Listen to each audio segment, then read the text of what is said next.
Praise the Lord. ദൈവ തിരുനാമത്തിന് നന്ദിയോടെ സ്തോത്രം ചെയ്യുകയാണ്. നമ്മുടെ 103ാമത് അനുഗ്രഹിക്കപ്പെട്ട ജനറൽ കൺവെൻഷനെ ഓർത്ത് ദൈവത്തിന് മഹത്വം അർപ്പിക്കുന്നു. നമ്മുടെ state overseer pastor Y Reji അവരുടെ ഓർത്ത് ഞാൻ ദൈവത്തെ സ്തുതിക്കുകയാണ്. ഈ കൺവെൻഷൻ അനുഗ്രഹിക്കപ്പെട്ട രീതിയിൽ നടത്തുവാൻ ദൈവം അദ്ദേഹത്തിന് കൃപ കൊടുത്തു. അതോർത്ത് ദൈവത്തെ മഹത്വപ്പെടുത്തുന്നു.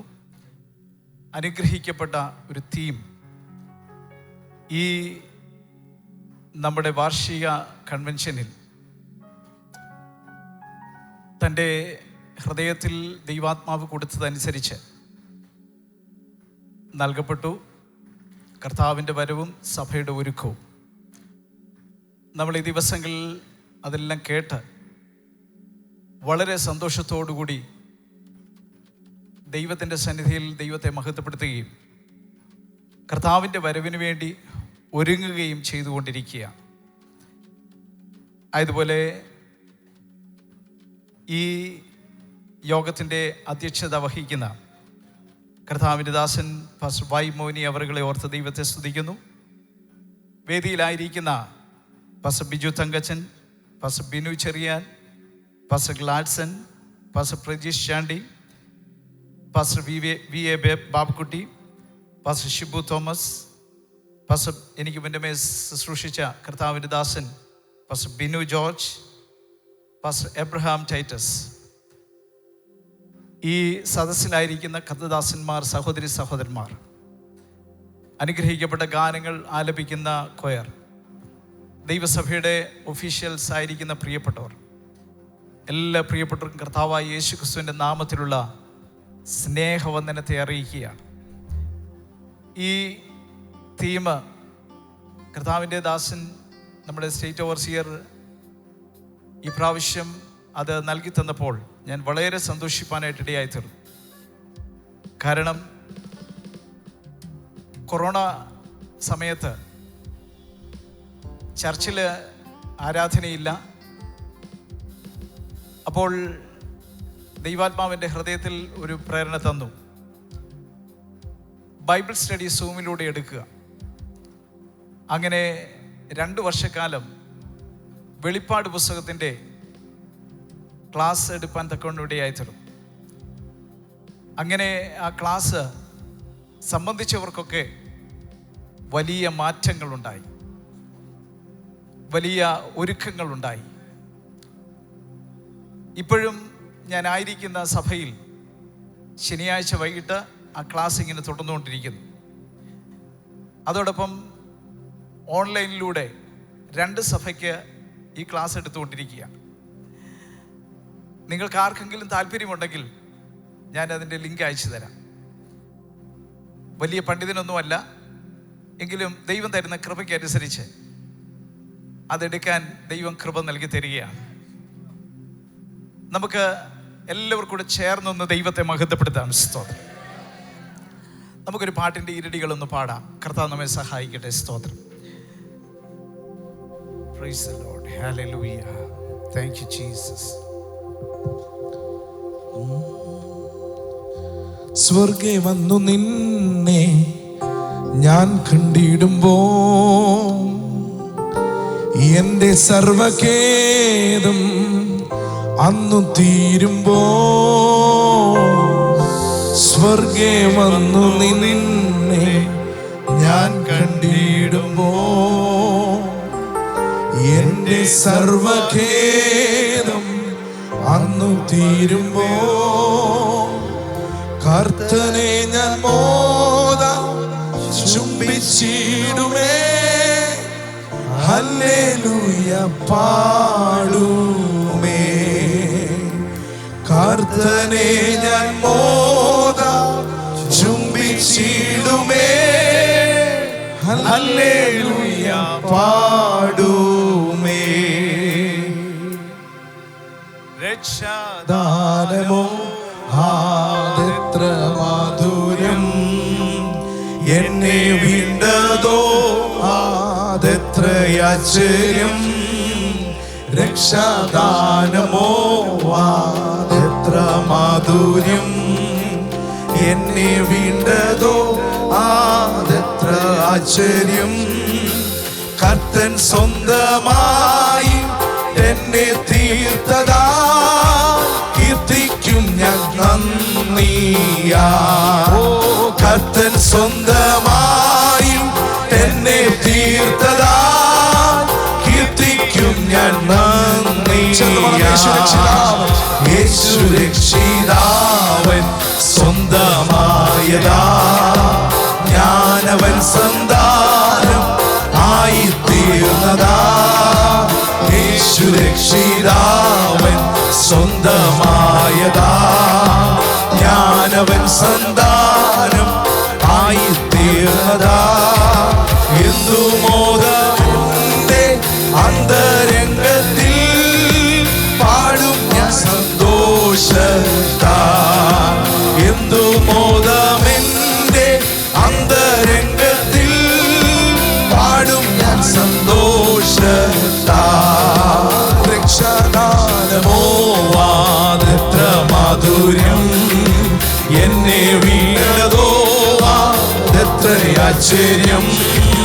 രക്ഷാദാനമോ അതെത്ര മാധുര്യം, എന്നെ വീണതോ അതെത്ര ആശ്ചര്യം. കർത്തൻ സ്വന്തമായി എന്നെ തീർത്തതാ, കീർത്തിക്കും ഞാൻ നന്ദിയാ. കർത്തൻ സ്വന്തമായി എന്നെ തീർത്തതാ, കീർത്തിക്കും ഞാൻ നന്ദിയാ. കർത്തൻ സ്വന്തമായി എന്നെ തീർത്തതാ, കീർത്തിക്കും ഞാൻ നന്ദിയാ. Praise the Lord. കഴിഞ്ഞ ദിവസം സോഷ്യൽ മീഡിയയിൽ ഇങ്ങനെ കാണാനായിട്ട് ഇടയായി തീർന്നു. 100 വർഷമായി പൊന്തോകൾ പറഞ്ഞുകൊണ്ട് നടക്കുകയാണ്, കർത്താവ് വരും, കർത്താവ് വരും. പക്ഷെ കർത്താവ് ഇതുവരെ വന്നിട്ടില്ല. അപഹസിച്ചുകൊണ്ട് ഒരു പോസ്റ്റാണ് കണ്ടത്. അതിന് ഉത്തരം എന്താണെന്ന് ചോദിച്ചു കഴിഞ്ഞാൽ പത്രോസ് വ്യക്തമായിട്ട് നൽകി തരികയാണ്. അപ്പോസ്തലനായ പത്രോസ്, കർത്താവ് തൻ്റെ വാഗ്ദത്തം നിവർത്തിക്കാൻ താമസിക്കുന്നില്ല. കർത്താവ് എല്ലാവരും മാനസാന്തരപ്പെടേണമെന്ന് ഇച്ഛിച്ച് സകല മനുഷ്യരോടും ദീർഘക്ഷമ കാണിച്ചു കൊണ്ടിരിക്കുന്നത് കൊണ്ടാണ്. അതിനുദാഹരണമായിട്ട് ഞാനൊരു ഇല്ലുസ്ട്രേഷൻ കാണാനായിട്ട് കേൾക്കാനായിട്ട് ഇടയായിട്ടുണ്ട്. ലേലം വിളി നമ്മൾ ശ്രദ്ധിച്ചിട്ടുണ്ട്. ഒരു സാധനം കൊണ്ടുവന്ന് വെക്കും, എന്നതിന് ശേഷമായിട്ട് ലേലം വിളിക്കും. ഒരു തരം, രണ്ട് തരം എന്ന് പറഞ്ഞ് അടുത്തത് 3 തരം എന്ന് വിളിച്ചു കഴിഞ്ഞാൽ ലേലം ഉറപ്പിച്ചു. അപ്പം 2 തരം എന്നിങ്ങനെ പറഞ്ഞ് ഉറപ്പിക്കാൻ നേരത്ത് ഒരാൾ കൂട്ടി വിളിക്കുകയാണെങ്കിൽ ലേലം ഉറപ്പിച്ചില്ല, പിന്നെ അത് നീളുക. എന്ന് പറഞ്ഞതുപോലെ കർത്താവ് ഇങ്ങനെ വരാൻ റെഡി ആയിരിക്കുമ്പോഴത്തേക്ക് ഒരാൾ രക്ഷിക്കപ്പെടും, പിന്നെയും ലേലം നീട്ടുന്നത് പോലെ നീട്ടിക്കൊണ്ടിരിക്കുക, അപ്പം വേറൊരാൾ രക്ഷിക്കപ്പെടും. അങ്ങനെ ലോകത്തിന്റെ വിവിധ ഭാഗങ്ങളിൽ അനേക പ്രിയപ്പെട്ടവർ രക്ഷിക്കപ്പെട്ടുകൊണ്ടിരിക്കുന്നതിനാൽ ജാതികളുടെ പൂർണ്ണ സംഖ്യ തികയുവോളം എന്ന് പറഞ്ഞതുപോലെ ഒരു കാലം വരാൻ പോകുകയാണ്. അന്ന് നമ്മുടെ കർത്താവ് വാഗ്ദത്തം ചെയ്തതുപോലെ തന്റെ വിശുദ്ധന്മാരെ ചേർക്കുവാൻ കടന്നു വരുമെന്ന് വിശ്വസിക്കുന്ന ദൈവമക്കൾ എത്ര പേരുണ്ട്? ഞാനൊരു സഭയിലായിരുന്നപ്പോൾ എന്നോടൊരാൾ ചോദിച്ചു, കർത്താവ് വന്നല്ലേ, കർത്താവ് പോയല്ലേ, കർത്താവ് വന്നിട്ട് പോയല്ലേ, കർത്താവ് വന്നിട്ട് പോയെന്നേ. ആ ഉപദേശം ഞാൻ ഏത് സഭയാണെന്നൊന്നും പറയുന്നില്ല. ഇങ്ങനെ പലരോട് എന്ത് ചെയ്തു, അദ്ദേഹം ഇങ്ങനെ പറഞ്ഞുകൊണ്ടിരിക്കുക, കർത്താവ് വന്നിട്ട് പോയെന്ന്. അപ്പം ഞാനതിനെക്കുറിച്ച് മനസ്സിലാക്കിയപ്പോൾ നമ്മുടെ കേരളക്കരയിൽ ഓടുന്ന, അല്ലെ വിദേശത്തും എല്ലാം ഉണ്ട്, അതൊരു ദുരുപദേശത്തിൻ്റെ വകുപ്പാണെന്ന് മനസ്സിലായി. അപ്പോൾ അതുപോലെ നമ്മുടെ മറ്റൊരു ചർച്ചിലും ഇതേ ആശയം പഠിപ്പിക്കുന്ന വേറൊരു കൂട്ടരെ കുറിച്ച് ഞങ്ങൾ കൗൺസിലിൽ എന്ത് ചെയ്തു, ചർച്ച ചെയ്തു. അപ്പോൾ മനസ്സിലായി ഇങ്ങനെ ഒരു ദുരുപദേശം എന്ത് ചെയ്യുന്നുണ്ട്, വ്യാപിക്കുന്നുണ്ട്. കർത്താവ് വന്നിട്ട് എന്ത് ചെയ്തു, പോയി. കർത്താവ് വന്നിട്ട് പോയോ? ഇത് പറഞ്ഞ് നിങ്ങളെ പഠിപ്പിച്ച് നിങ്ങളുടെ കർത്താവിൻ്റെ വരവെങ്കിലുള്ള പ്രത്യാശ നഷ്ടപ്പെടുത്തുന്ന തരത്തിലുള്ള ഉപദേശങ്ങൾ മുളച്ചു വരും. ഞാൻ പോയാൽ നിങ്ങളുടെ ഇടയിൽ നിന്ന് തന്നെ ദുരുപദേഷ്ടാക്കന്മാർ എഴുന്നേൽക്കുമെന്ന് ആര് പറഞ്ഞിട്ടുണ്ട്? അപ്പോസ്തലനായ പൗലോസ് എഫെസോസിലെ വിശ്വാസികളോട് പറഞ്ഞിട്ടുണ്ട്. ആട്ടിൻകൂട്ടത്തെ ആദരിക്കാത്ത കൊടിയ ചെന്നായ്ക്കൾ എന്ന് പറഞ്ഞിട്ടുണ്ട്. ദൈവമക്കളെ, നമ്മുടെ ഉപദേശം നാം കാത്തു സൂക്ഷിക്കേണ്ടത് ഒരിക്കലായി ഭരമേൽപ്പിച്ചിരിക്കുന്ന വിശ്വാസത്തിന് വേണ്ടി പോരാടാൻ വേണ്ടിയാണ് എന്നെ നിങ്ങളെ കർത്താവ് ദൈവസഭയ്ക്കകത്താക്കി വച്ചിരിക്കുന്നു എന്ന് ബോധ്യമുള്ള എത്ര ദൈവമക്കൾ ഇന്ന് പകൽക്കാലം എന്നെ കേൾക്കുന്നുണ്ട്? അവരൊന്ന് ചേർന്ന് ദൈവത്തെ മഹത്വപ്പെടുത്താമോ? ഹല്ലേലൂയ. കർത്താവ് വന്നിട്ട് പോയോ? ഈ ഉപദേശം അപ്പോസ്തലനായിരിക്കുന്ന പൗലോസിന്റെ കാലത്തും ഉണ്ടായിരുന്നു. നമുക്കറിയാം, അപ്പോസ്തലനായ പൗലോസ് തെസ്സലോനിക്ക ലേഖനം എഴുതി എന്നതിന് ശേഷമായിട്ട് ഉടനെ തന്നെ 2 തെസ്സലോനിക്ക ലേഖനം എഴുതപ്പെടാനായിട്ട് ഇടയായി തീർന്നു. അവിടെ സംഭവിച്ചത് എന്താണെന്ന് ചോദിച്ചാൽ, ഒന്ന്, ഈ 2ാമത്തെ ലേഖനം എഴുതാനായിട്ടുള്ള പ്രധാന കാരണം 3 കാരണങ്ങളാണ്. ഒന്ന്, ഈ തെസ്സലോനിക്കയിലെ വിശ്വാസികൾ ബേബി ക്രിസ്ത്യൻസ് ആയിരുന്നു, വിശ്വാസത്തിൽ ശിശുക്കളായിരുന്നു. അതുകൊണ്ട് അവരെ ധൈര്യപ്പെടുത്തുവാൻ വേണ്ടിയാണ് അപ്പോസ്തലനായ പൗലോസ് 2 തെസ്സലോനിക്കർ എഴുതുവാനായിട്ട് ഇടയായത്. മാത്രമല്ല, അവർക്കൊരു പ്രബുദ്ധത, ഒരു എൻലൈറ്റ്മെന്റ് കൊടുക്കാനായിട്ടാണ് അതിലെ 2ാമത്തെ അധ്യായം എഴുതുവാനായിട്ട് ഇടയായി തീർന്നത്. എന്ന് പറഞ്ഞാൽ, വ്യാജ ഉപദേഷ്ടാക്കന്മാർ ആ സഭയിൽ എഴുന്നേറ്റു. അപ്പോൾ ആ വ്യാജ ഉപദേഷ്ടാക്കന്മാർക്കെതിരെ ഉള്ളൊരു പ്രബുദ്ധത നൽകുവാൻ വേണ്ടിയാണ് 2 തെസ്സലോനിക്കർ എഴുതുവാനായിട്ട് ഇടയായി തീർന്നത്. അടുത്തത് 3 അധ്യായമാണല്ലോ ഉള്ളത്. 3 അധ്യായത്തിൽ അവിടെ താൻ ഒരു പ്രബോധനം വിശ്വാസികൾക്ക് കൊടുക്കുക. കാരണം കർത്താവ് വരാൻ പോകുക എന്ന് പറഞ്ഞ് ചിലര് മടിയന്മാരായിട്ട് പണിയെടുക്കാതെ ജീവിക്കാൻ തുടങ്ങി.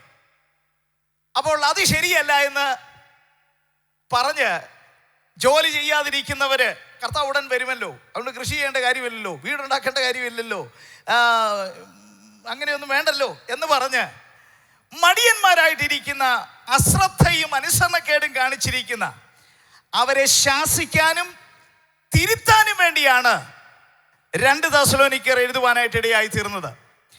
നമുക്കറിയാം, അവിടെ ഞാൻ പറഞ്ഞു, 1 അവരെ എൻകറേജ് ചെയ്യുവാനായിട്ട്, 2 അവരെ എൻലൈറ്റൻ ചെയ്യുവാനായിട്ട്, 3 അവരെ പ്രബോധിപ്പിക്കുവാൻ വേണ്ടിയാണ് ഇത് എഴുതുവാൻ തക്കവണ്ണം ഇടയായി തീർന്നത് എന്ന് നമുക്ക് കാണാനായിട്ട് സാധിക്കുന്നു.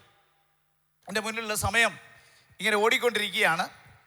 ഇപ്പം നമുക്ക് നോക്കാം, 2 തെസ്സലോനിക്കർ 2-ാം അധ്യായം 2-ാം വാക്യത്തിൽ ഇങ്ങനെ പറയുന്നു, കർത്താവിൻ്റെ നാള് അടുത്തിരിക്കുന്നു എന്ന് വെച്ച്. അതിന് മുന്നിലത്തെ വാക്യം ഒന്ന് വായിക്കണം. ആരെങ്കിലും ഒന്ന് വായിച്ച് സഹായിക്കാമെങ്കിൽ സഹായിച്ചാട്ടെ. ഇനി സഹോദരന്മാരെ, ദൂതന്മാരെ നമ്മുടെ കർത്താവായ യേശുക്രിസ്തുവിന്റെ പ്രത്യക്ഷതയും എന്ന് പറഞ്ഞ കർത്താവിന്റെ രണ്ടാം വരവ്, കർത്താവിന്റെ പ്രത്യക്ഷതയും അവന്റെ അടുക്കലുള്ള നമ്മുടെ സമാഗമനവും സംബന്ധിച്ച്. കേട്ടോ, അപ്പോസ്തലനായ പൗലോസ് പറയുന്നത് എന്തുവാ? ആമേൻ, സ്തോത്രം. സമാഗമനം, കർത്താവിന്റെ പ്രത്യക്ഷതയും അവന്റെ അടുക്കലുള്ള നമ്മുടെ സമാഗമനവും. സ്തോത്രം. എത്ര പേർക്ക് ഉറപ്പുണ്ട്? കർത്താവ് പ്രത്യക്ഷപ്പെടും, അന്ന് നമ്മൾ അവനുമായി സമാഗമനം ചെയ്യും. സമാഗമനവും സംബന്ധിച്ച് അടുത്ത വാക്യം. ഈ കർത്താവിന്റെ കേട്ടോ, മുമ്പ് നമ്മൾ കണ്ടു പ്രത്യക്ഷത എന്ന് കണ്ടു, സമാഗമനം എന്ന് കണ്ടു. മൂന്നാമതായിട്ട് പറയാ കർത്താവിന്റെ നാള്. എന്താ ഈ കർത്താവിന്റെ നാള്? കർത്താവിന്റെ നാളെന്ന് പറഞ്ഞു കഴിഞ്ഞാൽ മറ്റൊന്നുമല്ല, സ്തോത്രം, ഞാൻ പറയട്ടെ, മഹോപദ്രവകാലമാണ്.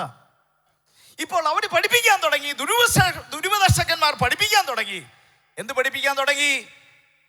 നിങ്ങളിപ്പോൾ കർത്താവിന്റെ വരവ് സംഭവിച്ചു കഴിഞ്ഞു, നിങ്ങളിപ്പോൾ ഏതിനകത്തൂടെ പോയിക്കൊണ്ടിരിക്കുക? മഹോപദ്രവകാലത്തിലൂടെ പോയിക്കൊണ്ടിരിക്കുകയാണെന്ന് അവര് പഠിപ്പിച്ചു, ഈ വിശ്വാസികളെ പഠിപ്പിച്ചു. അപ്പോസ്തലനായ പൗലോസ് 1 തെസ്സലോനിക്കർ മൊത്തം എഴുതി വെച്ചിരിക്കുന്നത് എന്തുവാ? കർത്താവ് താൻ ഗംഭീരനാദത്തോടും പ്രധാന ദൂതന്റെ ശബ്ദത്തോടും എന്നൊക്കെ എഴുതി. അതിന്റെ 5-ാം അധ്യായത്തിലേക്ക് വരുമ്പോൾ കള്ളൻ വരുന്നത് പോലെ വരുമെന്ന് എഴുതി. ഇതെല്ലാം രേഖപ്പെടുത്തി വെച്ചിട്ട് അവർ കർത്താവിന്റെ വരവിനെ ഇങ്ങനെ നോക്കി പാർത്തുകൊണ്ടിരിക്കുക. അങ്ങനെ നോക്കി പാർത്തുകൊണ്ടിരിക്കുമ്പോഴാണ് ഈ ദുരൂപത. അതെങ്ങനെയാണെന്ന് അറിയാമോ? തൻ്റെ പേരിൽ ഈ ഊമക്കത്തുണ്ടാക്കുന്നത് പോലെ. തൻ്റെ പേരിൽ പൗലോസ് എഴുതിയെന്ന് പറഞ്ഞ് വായിക്കുമ്പോൾ നമുക്ക് അവിടെ മനസ്സിലാക്കുന്നു. വായിച്ചേ. നിങ്ങൾ വലിയ കണ്ടോ, വലിയ ആത്മാവൊക്കെ ഉണ്ട് കേട്ടോ. ഈ നമ്മൾ ശ്രദ്ധിക്കണം, സഭകളിലൊക്കെ എന്തുണ്ട്? ഈ വലിയ ആത്മാവൊന്നും നമുക്ക് വേണ്ട. Praise the Lord. ക്രിസ്തുവിന്റെ ആത്മാവ് നമുക്ക് മതി, പരിശുദ്ധാത്മാവ് നമുക്ക് മതി. കേട്ടോ, വലിയ ആത്മാവിനാലോ കണ്ടോ, വചനം എടുത്ത് നന്നായിട്ട് എന്ത് ചെയ്യും? പറയും. വലിയ ആത്മാവുണ്ട്, വചനമുണ്ട്. പിന്നെ അടുത്തത്, ഞാൻ എഴുതി എന്ന ഭാവത്താലോ. കേട്ടോ, അപ്പോസ്തലനായ പൗലോസ് എഴുതിയിട്ടില്ല, പക്ഷെ അദ്ദേഹം എഴുതി എന്നും പറഞ്ഞുകൊണ്ട് എന്ത് ചെയ്യുക? കൊടുക്കുക. സ്തോത്രം. ഭാവത്താലോ ലേഖനത്താലോ സുബോധം വിട്ട് നിങ്ങൾ എന്ത് ചെയ്യരുത്? വേഗത്തിൽ എന്ത് ചെയ്യരുത്? ഇളകിപ്പോകരുത്. എന്ന് പറഞ്ഞാൽ റാപ്ചർ കഴിഞ്ഞിട്ടില്ല, കർത്താവിന്റെ ഉൽപ്രാവണം കഴിഞ്ഞിട്ടില്ല, കർത്താവിന് വരാനിരിക്കുന്നതേ ഉള്ളൂ എന്ന് വിശ്വസിക്കുന്ന എത്ര ദൈവമക്കൾ ഇന്ന് പകൽക്കാലം എന്നെ കേൾക്കുന്നുണ്ട്? സ്തോത്രം. ദൈവമക്കളെ, ഞാൻ ഓർപ്പിച്ചു, കർത്താവിന്റെ ദിവസം എന്ന് പറയുന്നത് എന്താണ്? മഹോപദ്രവകാലമാണ്. സ്തോത്രം. കൃപയാൽ ഞാൻ പറയട്ടെ, മഹോപദ്രവ കാലത്തിന്റെ ലക്ഷണങ്ങളൊക്കെ കാണുന്നുണ്ടെങ്കിലും ഞാൻ നിങ്ങൾ മഹോപദ്രവ കാലത്തിലല്ല. മഹോപദ്രവ കാലം ഇതിനേക്കാളൊക്കെ ഭയങ്കര കഠിനമാണ്. അതിന് പറയുന്ന ഗ്രേറ്റ് ട്രിബുലേഷൻ എന്ന് പറയും. മഹാപീഡകാലം, മഹാകഷ്ടകാലം. ആർക്കിത് സഹിച്ചു നിൽക്കാൻ പറ്റും? ആമേൻ. എന്ന കുഞ്ഞാടിന് കോപം തട്ടാതെ ഇതാർക്ക് സഹിക്കാൻ പറ്റുമെന്നാ ചോദിക്കുന്നത്. ആ ഒരു കാലത്തിലേക്ക് നമ്മൾ എത്തിയിട്ടില്ല. എന്നാൽ കർത്താവ് അതിനു മുമ്പേ വരും. അതുകൊണ്ടാണ് തെസ്സലോനിക്ക ലേഖനം 1 തെസ്സലോനിക്കർ 4:13 ഇപ്രകാരം പറയുന്ന, കർത്താവ് ആകാശത്തിൽ നിന്ന് ഇറങ്ങി വരും. മാത്രമല്ല, ക്രിസ്തുവിൽ മരിച്ചവർ ആദ്യം ഉയർത്തെഴുന്നേൽക്കും. പിന്നെ ജീവനോട് ശേഷിക്കുന്ന നാം മേഘങ്ങളിലേക്ക് എടുക്കപ്പെടും. In a movement, in the tingling of an eye, കണ്ണിമയ്ക്കുന്നതിനിടയിൽ നാം രൂപാന്തരപ്പെടുമെന്ന് വിശ്വസിക്കുന്നവർക്കായി സ്തോത്രം. 1 തെസ്സലോനിക്കർ 5-ാം അധ്യായത്തിൽ ഇങ്ങനെ പറയുന്നു, 8-ാം വാക്യത്തിൽ, നാമോ പകലിനുള്ളവർ വിശ്വാസവും സ്നേഹവും എന്ന കവചം ശിരസ്ത്രമായി രക്ഷയുടെ പ്രത്യാശയും ധരിച്ചുകൊണ്ട് സുബോധമായിരിക്കുക. ദൈവം നമ്മെ കോപത്തിനല്ല. മഹോപദ്രവകാലത്ത് എന്താ വെളിപ്പെടുന്നത്? ദൈവത്തെ അനുസരിക്കാതെ, സുവിശേഷം അനുസരിക്കാതെ അനുസരിക്കാത്തവർക്കുള്ള ദൈവ കോപം വെളിപ്പെടുന്ന നാളുകളാണ് മഹോപദ്രവകാലം എന്നറിയപ്പെടുന്നത്. എന്നാൽ ദൈവമക്കളെ, ഇവിടെ പറഞ്ഞ് ദൈവം നമ്മെ കോപത്തിനല്ല വിളിച്ചിരിക്കുന്നത്. സ്തോത്രം. ഈ തെസ്സലോനിക്കയിലുള്ള വിശ്വാസികൾ കുലുങ്ങിപ്പോകാനായിട്ടുള്ള കാരണം എന്താണെന്ന് ചോദിച്ചു കഴിഞ്ഞാൽ, അവർ ഉൽപ്രാവണം പ്രതീക്ഷിച്ചിരുന്നവരാണ്. അന്നേരമാണ് കേൾക്കുന്നത്, എന്ത് സംഭവിച്ചു കഴിഞ്ഞു, കർത്താവിന്റെ വരവ് സംഭവിച്ചു കഴിഞ്ഞു എന്ന് കേൾക്കുന്നത്. അയ്യോ, ഞങ്ങൾക്ക് കർത്താവിന്റെ വരവിനെ ഞങ്ങൾ നോക്കി പാർത്തതാണല്ലോ, പക്ഷെ കർത്താവിന്റെ വരവിങ്കൽ എടുക്കപ്പെടാൻ ഞങ്ങൾക്ക് കഴിഞ്ഞില്ലല്ലോ എന്നുള്ളൊരു ദുഃഖം അവരുടെ ഉള്ളിലേക്ക് കയറിയിട്ട് അവർ അസ്വസ്ഥരായി തീർന്നു. ഇന്നലെ കർത്താവിന്റെ ദാസൻ ഷാജിഡിക്ക് ഇവിടെ പറഞ്ഞതുപോലെ, മിനിഞ്ഞാന്നാണെന്ന് തോന്നുന്നു, അതോ ഇന്നലെയാണെന്ന് തോന്നുന്നു, മണക്കാലയിൽ പഠിച്ചുകൊണ്ടിരുന്നപ്പോൾ ഇന്നലെ അവിടെ ഞങ്ങൾ പഠിക്കുന്ന കാലഘട്ടത്തിൽ അവിടെ കട്ടയും ബിൽഡിംഗ് പണി നടന്നുകൊണ്ടിരിക്കുക. സിമെൻറ്റും കട്ടയൊക്കെ വരും, അർദ്ധരാത്രിയിലൊക്കെ വരുന്നത്. അപ്പം ആ സമയത്ത് ഒരാൾ റൂമിൽ കിടന്നുറങ്ങി, ബാക്കിയുള്ളവരെല്ലാം സിമെൻ്റ് ഇറക്കാൻ പോയി. അദ്ദേഹം ഉറക്കം ഉണർന്ന് നോക്കിയപ്പോൾ റൂമിലും പരിസരത്തും ആരുമില്ല. അദ്ദേഹത്തിന് ബോധ്യമായി കർത്താവ് വന്നു പോയി. അദ്ദേഹം ബോധം കെട്ട് പ്രാർത്ഥിച്ചു ബോധം കെട്ട് വന്ന ഇന്നലെ പറഞ്ഞു. ഞാൻ അദ്ദേഹത്തിന് കേട്ടതായിരിക്കും, പക്ഷെ എനിക്കറിയത്തില്ല. അതെ, ഇതുപോലെ ഒരു അനുഭവം എനിക്കുണ്ട്. ഞാൻ ദൈവസഭയിൽ രക്ഷിക്കപ്പെട്ടു. അങ്ങനെ കർത്താവായ യേശു ക്രിസ്തുവിനെ സ്വീകരിച്ചു. ഇപ്പോൾ ഏതാണ്ട് 42 വർഷമായി. അപ്പോൾ ഞാൻ കടന്നു വരുന്ന സമയത്ത് കർത്താവിൽ അനുഗ്രഹീതനായ ദൈവദാസൻ, നമ്മുടെ ഓവർസിയർ ആയിരുന്ന റവറൻ എം.ഇ. ചാക്കോ സാറായിരുന്നു.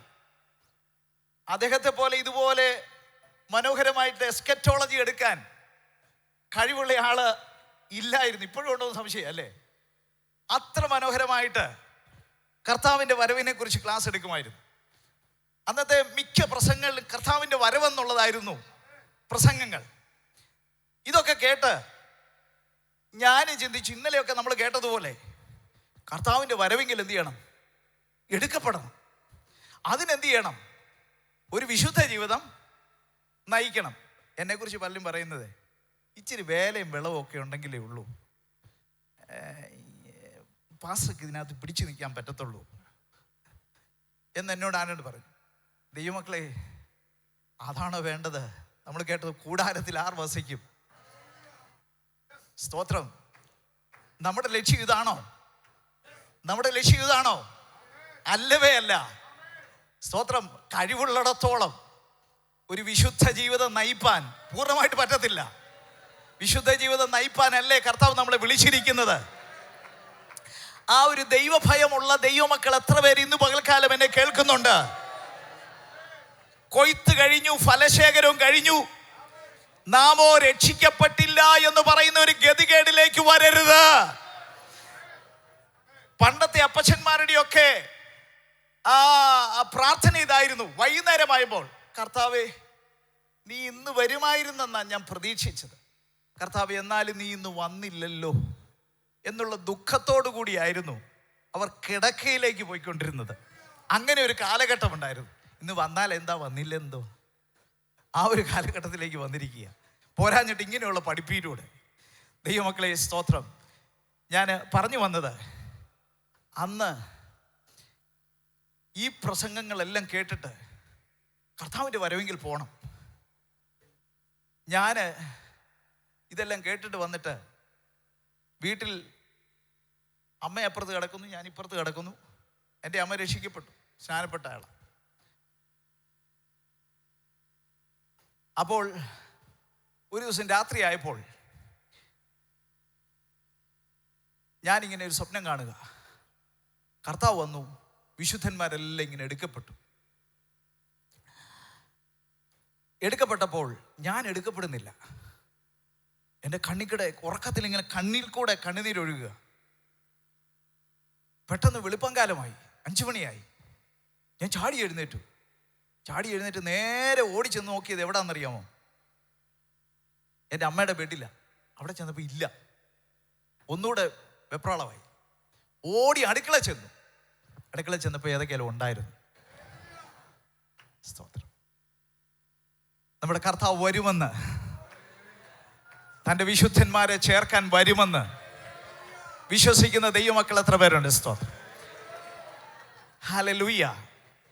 ദൈവമക്കളെ, ഒരു കാര്യം ഓർക്കുക. നമ്മുടെ കർത്താവ് വരുന്നതിന് മുമ്പേ നമ്മളൊക്കെ കേട്ടു, ഒരു വലിയ ഉണർവ് നടക്കുമെന്നൊക്കെയാ പറയുന്നു. പക്ഷെ ഞാൻ പറയുന്നു, ഉണർവ് നടന്നോട്ടെ, എനിക്ക് കുഴപ്പമില്ല. പക്ഷെ അതിനു മുമ്പ് ഒരു വലിയ വിശ്വാസത്യാഗം നടക്കും. അതല്ലേ എഴുതിയിരിക്കുന്നേ? ആ ബാക്കി ഭാഗം ഒന്ന് വായിച്ചേ. ബാക്കി ഭാഗം ഒന്ന് വായിച്ചേ.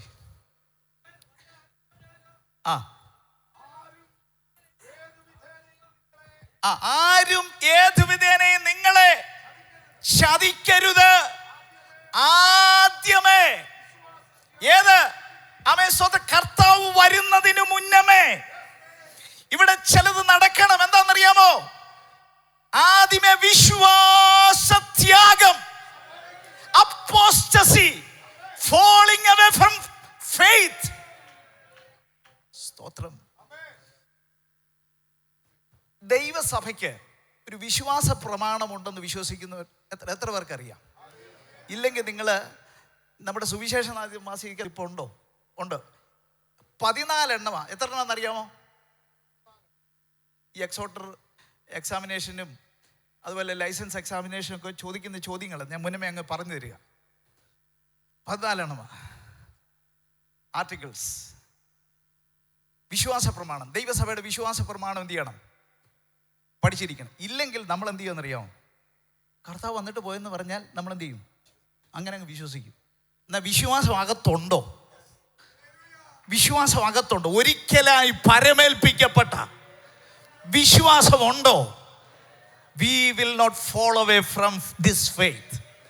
നമ്മൾ ഈ വിശ്വാസത്തിൽ നിന്ന് വ്യതിചലിക്കുവാനായിട്ട് ഇടയാതിരുന്നില്ല. അന്ത്യം വരെയും നെഞ്ചും നെറ്റിയും കൊടുത്ത് ഈ വിശ്വാസത്തിന് വേണ്ടി പൊരുതുവാൻ ഇടയായി തീരുമെന്ന് വിശ്വസിക്കുന്ന എത്ര ദൈവമക്കൾ ഇവിടെ ഇരിപ്പുണ്ട്, എത്ര ദൈവദാസന്മാർ ഇവിടെ ഇരിപ്പുണ്ട്. ഒരു വിശ്വാസത്യാഗം സംഭവിക്കും എന്ന് പറഞ്ഞ എന്തെല്ലാം ഉപദേശങ്ങളാ? കൈയടിക്കണോ? അന്യഭാഷ പറയണോ? കൊടുക്കണോ? എന്തെല്ലാം കാര്യങ്ങളായി. പഴയ കാലം പോലൊന്നും അല്ല ഇപ്പൊ സഭ. ആരോ പറഞ്ഞു, കുടിയന്മാരുടെ കാലം വർദ്ധിച്ചുകൊണ്ടിരിക്കുക. സോദരം, പലതും വർദ്ധിച്ചുകൊണ്ടിരിക്കുക.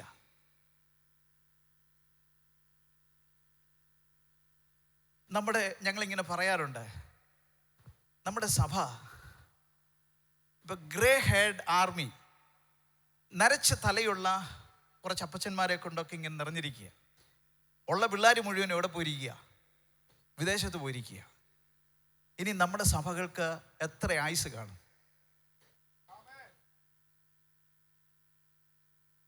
15-20 വർഷം കഴിയുമ്പോൾ നമ്മുടെ സഭയിൽ എത്ര പേര് കാണും? Praise the Lord. ദൈവമക്കളെ, ഞാൻ ഓർപ്പിക്കുന്നത്, നമ്മൾ എന്തുവാണേലും ശരി, ഇനി എന്തെങ്കിലുമൊക്കെ ആഗോള വ്യാപകമായിട്ട് സംഭവിച്ചാൽ ചിലപ്പോൾ സഭയ്ക്കകത്ത് വീണ്ടും ആൾക്കാർ കൂടുമായിരിക്കാം. ഇന്ന് വളരെ തുലവും ചുരുക്കമല്ലേ രക്ഷിക്കപ്പെട്ട ആൾക്കാർ കടന്നു വരുന്നത്? ഒന്ന് ചിന്തിച്ചു നോക്കിക്കേ.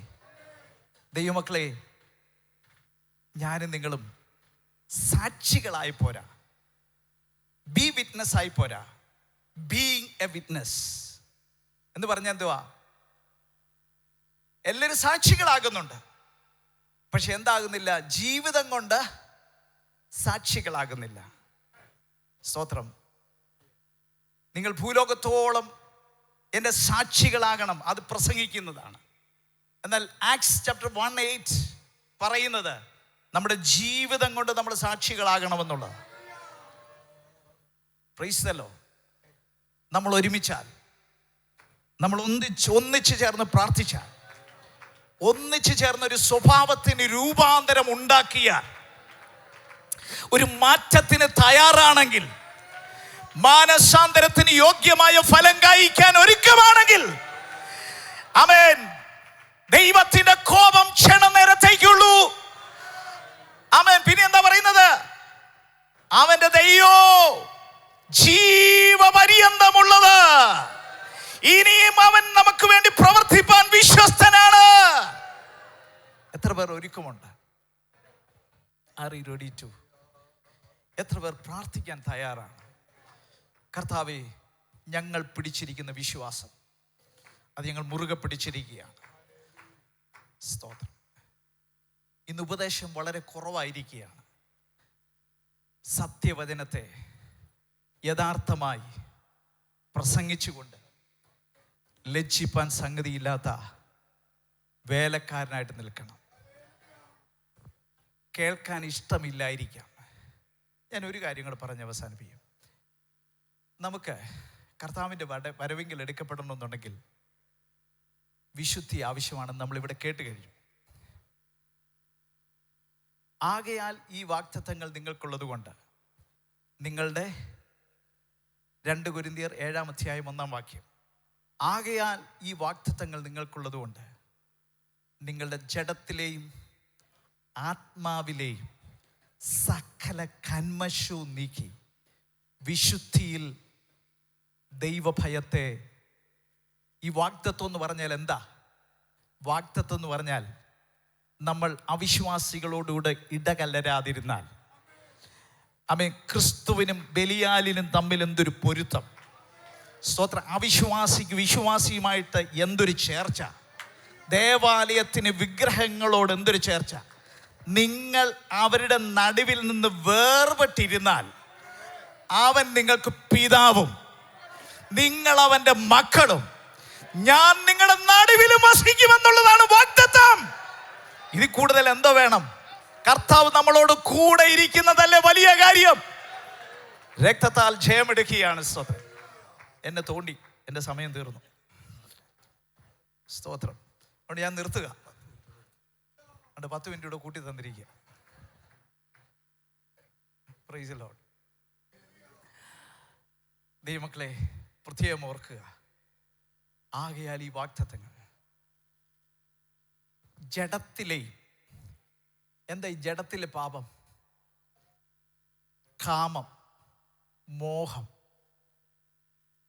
അശുദ്ധി, മദ്യപാനം, വെറിക്കൂത്ത്, ഇതൊക്കെയാണ് ജഡത്തിലെ പാപം. ജഡത്തിൻ്റെ ഫലങ്ങളെക്കുറിച്ച് പറഞ്ഞിട്ടുണ്ടല്ലോ, ഞാൻ അങ്ങോട്ട് പോകുന്നില്ല. അടുത്തത് ഞാൻ പറയട്ടെ. ആത്മാവിലെ പാപം എന്താണെന്നറിയാമോ? നമ്മുടെ ദേഹിക്കകത്തെ, ദേഹിക്കകത്തെ പാപം എന്താണെന്നറിയാമോ? ആത്മാവിലെ പാപം. ആത്മാവിലെ പാപം എന്ന് പറയുന്നത് നിഗളം. ഞാൻ ഇവിടെ നിന്ന് പ്രസംഗിക്കുക, എൻ്റെ പ്രസംഗം ഏറ്റവും നന്നായിരിക്കണമെന്ന് എൻ്റെ ആഗ്രഹം. എന്നിട്ട് ഞാൻ 10 പേരോട് ചോദിക്കുക, എൻ്റെ പ്രസംഗം എങ്ങനെ ഉണ്ടായിരുന്നു? അത് കാനവശൻ ഈ പല പ്രാവശ്യം സ്റ്റേജിൽ പറഞ്ഞിട്ടുണ്ട്. അപ്പൻ്റെ മരണവാർത്ത അറിയിച്ചിട്ട് എങ്ങനെ ഉണ്ടായിരുന്നു, കൊള്ളായിരുന്നോ മരണവാർത്ത പറഞ്ഞത് എന്നാരെങ്കിലും ചോദിക്കുമോ? ഇത് നമ്മുടെ കർത്താവിൻ്റെ വചനമല്ലേ പറയുന്നത്. ഇത് നന്നായോ എന്ന് ചോദിക്കേണ്ട കാര്യമല്ല ഉണ്ടോ? സ്തോത്രം. ദൈവമക്കളെ, ജഡത്തിലെയും ആത്മാവിലെയും അതിന് കർത്താവ് നമുക്ക് തന്നിരിക്കുന്നത് എന്താണെന്നറിയോ? സത്യവചനം. നിന്റെ വചനം സത്യമാണ്. നിന്റെ വചനം സത്യമാണ്.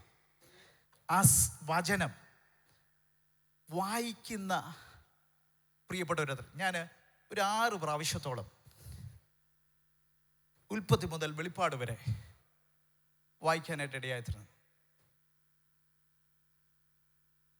ബാംഗ്ലൂരിലൊക്കെ പ്രവർത്തിക്കുമ്പോൾ ഏകനായിരുന്നു. ഭാഷ അറിയത്തില്ല. അപ്പോൾ ആദ്യമേ ചെന്നപ്പോൾ ഒന്നും ചെയ്യാനില്ല, ഇരുന്നങ്ങ് വായിക്കാൻ തുടങ്ങി. വായിക്കുമ്പോൾ കണ്ണുനീരൊഴുകി, വചനത്താൽ കഴുകപ്പെട്ടു. ഇപ്പം പിന്നെ അങ്ങനെ ഈ ഉൽപ്പത്തി മുതൽ വെളിപ്പാട് വരെ വായിക്കാറില്ല. ഓരോ ടോപ്പിക് എടുത്ത് അതിനെ അപഗ്രഥിച്ച് തലവീർപ്പിക്കാനല്ല, ജീവിതത്തിൽ കൊണ്ടുവരാൻ. സ്തോത്രം. ഞായറാഴ്ച വെളുപ്പിനെ ഞാൻ അങ്ങനെ ചെയ്യുന്നു എന്ന് കാണിക്കാൻ വേണ്ടിയല്ല നിങ്ങളോട് പറയുന്നത്. ഞായറാഴ്ച വെളുപ്പിനെ ഒരു 3 മണിക്ക് കഴിവുണ്ടെങ്കിൽ ഒരു ഞായറാഴ്ച പ്രസംഗിച്ചാൽ, ഈ പാസ്റ്റേഴ്സിൻ്റെ കുഴപ്പം എന്നാന്ന് വെച്ചാൽ, ഒരു പ്രസംഗം ഉണ്ടാക്കിയാൽ ആ പ്രസംഗം പിന്നെ വെട്ടം കാണത്തില്ല. ആ ഞായറാഴ്ച കൊണ്ട് തീർന്നു. പിന്നെ പൊതു ശുശ്രൂഷകർക്കാണെങ്കിൽ, പിന്നെ പാസ്റ്റർ പോലെയുള്ളവർക്കൊക്കെ ആണെങ്കിൽ എന്ത് ചെയ്യാം, അതിനകത്ത് പ്രസംഗിക്കും, വീണ്ടും ആശയങ്ങൾ അവർക്ക് കിട്ടുക. ആ ആശയങ്ങൾ യോജിപ്പിച്ച് അതിനെ വിപുലമാക്കാൻ പറ്റും. പക്ഷെ പാസ്റ്റേഴ്സിൻ്റെ രീതി അതല്ല. ഇന്ന് പ്രസംഗിച്ച പ്രസംഗം അടുത്ത വെള്ളിയാഴ്ച പ്രസംഗിക്കാൻ ഒക്കത്തില്ല. ഇങ്ങനെ ആയിരിക്കുന്നേ. അപ്പോൾ പുതിയതുണ്ടാക്കാൻ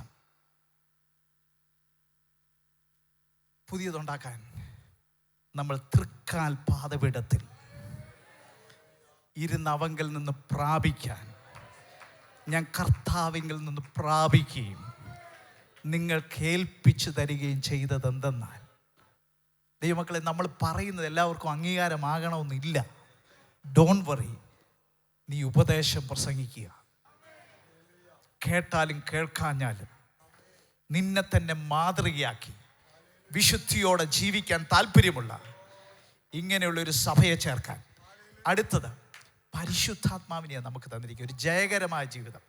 നമുക്ക് മോഹം വരും. ആരോ ഇവിടെ ഇന്നലെയൊക്കെ പറഞ്ഞു, നമ്മുടെ ഏറ്റവും പാപം വരുന്ന മേഖല നമ്മുടെ ചിന്താമണ്ഡലത്തിൻ്റെ മേഖലയാണ്. പാപം വരുമ്പോൾ നമ്മൾ കർത്താവിനോട് പറയണം, അല്ല, പരിശുദ്ധാത്മാവേ, ഞാൻ ഈ പാപത്തിൽ വീഴാൻ പോവുക, പ്ലീസ് എന്നെ ഒന്ന് സഹായിക്കണമേ, എന്നെ ഒന്ന് ഹെൽപ്പ് ചെയ്യണമേ എന്നൊരു നിമിഷം നമ്മൾ പ്രാർത്ഥിച്ചാൽ നമ്മൾ രക്ഷപ്പെടും. പിശാച് അത് സമ്മതിക്കത്തില്ലെന്നുള്ളതാണ് വേറൊരു വാസ്തവം. എന്നാൽ അത് സമ്മതിക്കാതെ വരുമ്പോൾ ദൈവം നമ്മളെ ഒരുക്കും. കഷ്ടതയിലൂടെ, ശോധനയിലൂടെ, പാപത്തെ വെറുക്കത്തക്ക രീതിയിൽ, പാപം തൊട്ടുപോയാൽ നീ അടികൊള്ളുമെന്നുള്ള ഒരു ചിന്ത നമ്മളെ ഭരിപ്പിച്ചിട്ട് നമ്മൾ പാപത്തെ വിട്ടൊഴിഞ്ഞ് ജീവിക്കാനായിട്ടുള്ള ഒരു പ്രേരണ പരിശുദ്ധാത്മാവ് നമ്മൾ തന്നോട് അടുപ്പിച്ച് നമ്മളെ കൊണ്ടുപോകുമെന്ന് വിശ്വസിക്കുന്ന ദൈവജനം ഒന്ന് കരമടിച്ചൊന്ന് ദൈവത്തെ ഒന്ന് സ്തുതിച്ചാട്ടെ. ഈ വചനങ്ങളാൽ ദൈവം നമ്മെ ഏവരെയും അനുഗ്രഹിക്കട്ടെ. എനിക്ക് സമയം അനുവദിച്ച ഓവർസിയോടും നമ്മുടെ ഇവിടുത്തുള്ള എല്ലാ അധികാരികളോടുമുള്ള നന്ദി അറിയിക്കുന്നു. ദൈവം സഹായിക്കും.